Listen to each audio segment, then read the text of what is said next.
You don't really expect your own hijab to be used as a weapon against you. I was being choked. I even remember blacking out for like a few seconds. It was so terrifying. I thought I was gonna die. I knew before coming to this protest that hijabi women were being brutally beaten, but I never knew that was going to happen to me until it had happened. These two Muslim women, Zarmeen Azam and Shajnin Howlader, are suing the New York Police Department after they were brutally assaulted at a pro-Palestine protest in August 2024 and had their hijabs forcibly ripped off their heads by officers. This practice, seeking to terrorize protesters, is becoming more and more common in New York, according to activists.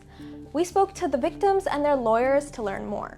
What we were seeing was repeated instances of NYPD actions that were intimidating protesters, specifically targeting Muslim women by removing their hijabs. Both of our clients were at that protest peacefully demonstrating. They had absolutely no hand in any kind of violence or aggression, and the police were the ones who initiated the confrontation with them. Eventually, both women in separate encounters had a police officer yank on their hijab in a way that choked them. Police officers photographed Zarmeen without her hijab and strangled Shajnin with her hijab as she screamed, "I can't breathe." The federal civil rights lawsuit filed in March 2025 says this was more than an assault. This was a violation of their religion, their bodily integrity, and their freedom of expression. I genuinely do think it's just like a intimidation, humiliation tactic. Even the organizers that are hijabis have been targeted by the NYPD. So that's why I do believe that it's specifically targeting hijabi women. This wasn't an isolated incident.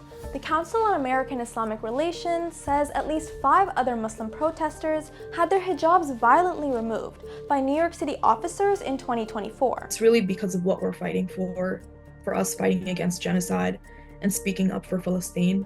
They want to instill this type of fear and anxiety in us and stop us from showing up consistently. They know that hijabi women are oftentimes leading these protests and movements within their own schools. In 2020, New York police agreed to allow men and women to wear head coverings during mugshots and was forced to pay a settlement of $18 million 4 years later. But for many Muslim women, this illegal practice has not disappeared. I genuinely pray that we get justice and policy change for every single woman that has been a victim of this, but also just to make sure it doesn't happen to any woman again.